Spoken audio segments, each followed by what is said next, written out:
Hey guys, what's happening? So with us jumping back into Ultimate Black Panther, it's here where T'Challa changes his way of thinking after discovering Vibranium's symbiosis with Wakanda, as well as the idea of it having its own consciousness and a will of its own. So with that said, if you're enjoying these videos, be sure to drop a like, subscribe if you're new to the channel, and don't forget to hit that bell up top to get all notifications so we can squat up in the comments for the first hour. Alright, so coming back, we pick up after the conversation between T'Challa and Khonshu, when Khonshu confirmed that they are definitely at war. But now things have changed since T'Challa initially made his declaration, because the people who Khonshu's using to build his nation to go against Wakanda and go against T'Challa, these are all his people, whether they be from Wakanda or any other part of Africa. Which means these are also people he was born to protect. So he can't fight this war in a traditional sense, where he's just out here cutting people down left and right. So he's got to figure out a way to fight Khonshu's army without killing them, because these are the people he's supposed to be protecting. So it's going to take a bit of creativity on T'Challa's part, to say the least. And we'll see his solution to this in a little while. But after T'Challa takes care of the first wave of Khonshu's soldiers, more come charging in right after. So quickly, he calls for Storm and Killmonger to step in, and he makes sure to tell them not to kill any of them. And as soon as he does, Killmonger comes racing over this hill on a bike called a tread glider, looking like a total badass, with this thing giving off Wakandan Batpod vibes. And as soon as he gets there, he arms the Sonics and he hits these guys with a non-lethal attack, which is then followed by Storm, who brings in the wind to incapacitate them after.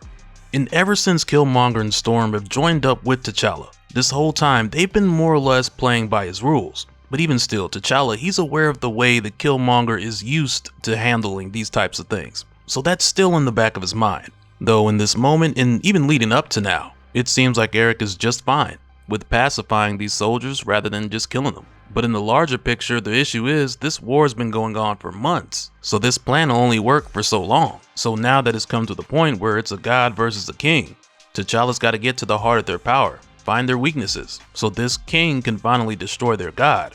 So T'Challa tells Killmonger to do the recon so they can take care of that. And when Storm gets there, she tells T'Challa, "You're being more kind than your enemy, King.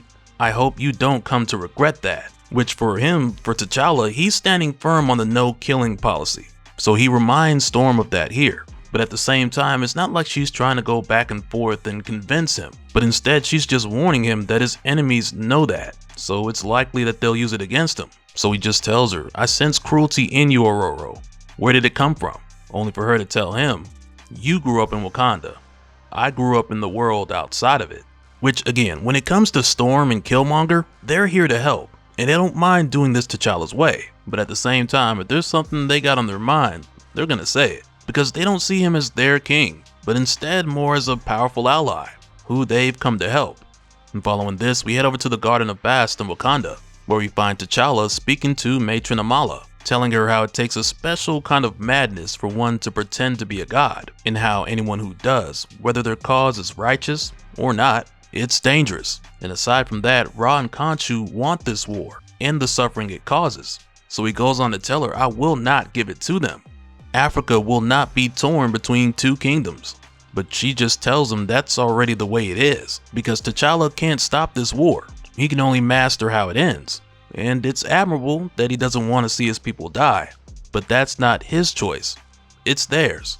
And the way he sees it, instead of marching into Khonshu's kingdom with the Dora Milaje and killing all of his followers, he believes that it will be more effective when he understands the source of his enemy's power.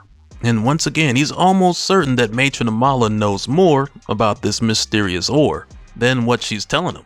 So again, he asks her to tell him everything she knows about it, so it's not like he's out here seeking for the answers that she already has. So this creates a dynamic where T'Challa, he just wants the straightforward answers. He wants certainty. But what the matron ends up telling him here is that the Vodou Khan, they deal with fate, and there's a difference between the two. So T'Challa tells her, "Matron, you yourself told me of this substance, this element. It can harness their psychic power, break the laws of physics. Vibranium responds to it, but this element affects life itself." So the matron tells him, "So much science, my king. In faith, there are more possibilities. This is the secret of gods. What if Vibranium was more than metal?" What if it had a consciousness, a will of its own? What if it came from the vast cosmos, alive, like a seed? What if it's beyond science itself? What if this living substance was careful to hide its will, but its will was always working? Are you certain Wakanda controls Vibranium, or does Wakanda serve it? In a kingdom, it gave our ancestors the vision to build, and we have become dependent upon it. In Symbiosis, powerful in its grace, nothing without its strengths. So now this has got me thinking about a lot of things. Like for one, is Peter's suit made of Vibranium? Because we don't know how Howard Stark made that thing. But also the whole idea of Vibranium being sentient and dormant, which again, the matron's not saying this with certainty. It's spoken with faith. But now this opens a whole nother bag of questions about the Vibranium not just in Wakanda, but all around the world.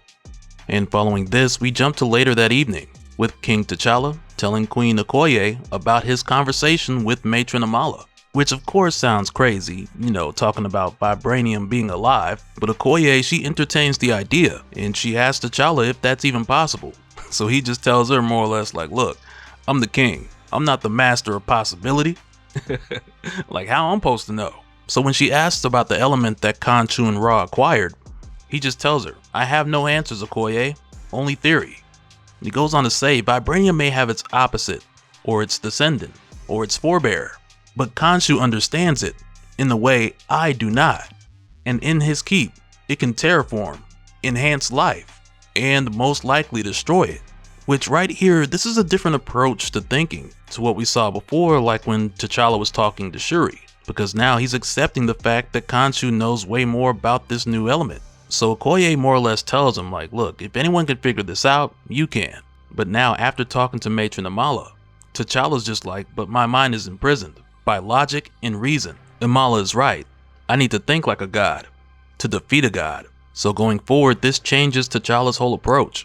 So in the next meeting he has with the Circle of Force, he tells Eric and Okoye to seek out someone who is both mystic and a scientist and bring them to Wakanda from wherever they are in the world. So at first, Eric's like, well, you got a name? Cause the world's a big place. So T'Challa tells him if I had a name, I wouldn't tell you and Okoye to go search for him.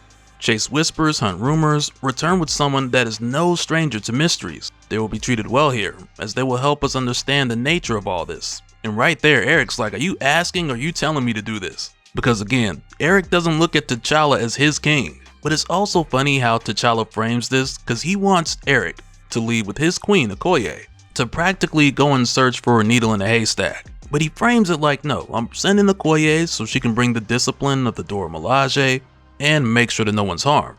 But the look on Okoye's face right here is just like, nah, you trying to be alone with Storm. So Storm speaks up and she's like, no, I'll go with Eric. His conscience will be my responsibility.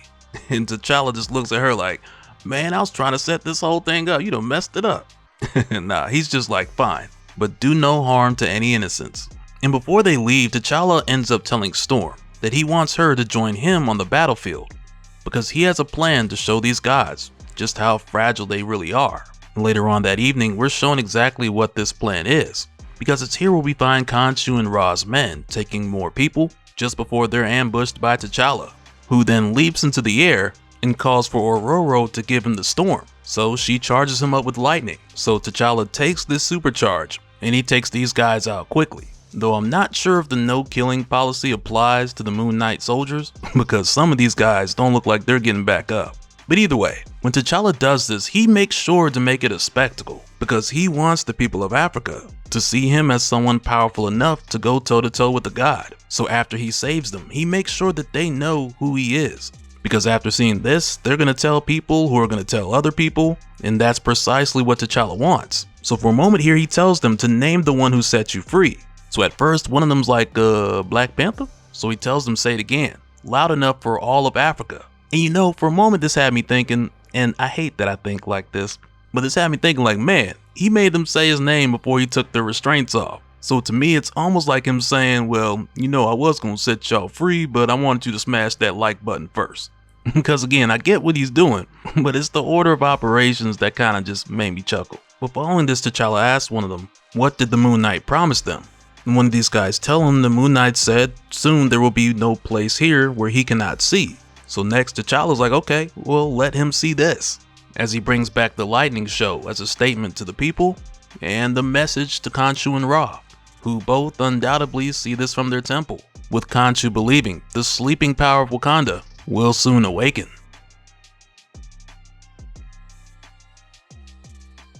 And so now real quick, I want to give a special shout out to all the patrons. Thank you guys for all of your support, and for anyone who's new here who wants more information on how to support the channel, I got a link below where you can go to patreon.com/dopespill. But that'll do it for this one, guys. Let me know your thoughts down in the comments below, and we'll do it again on the next one. Alright, later.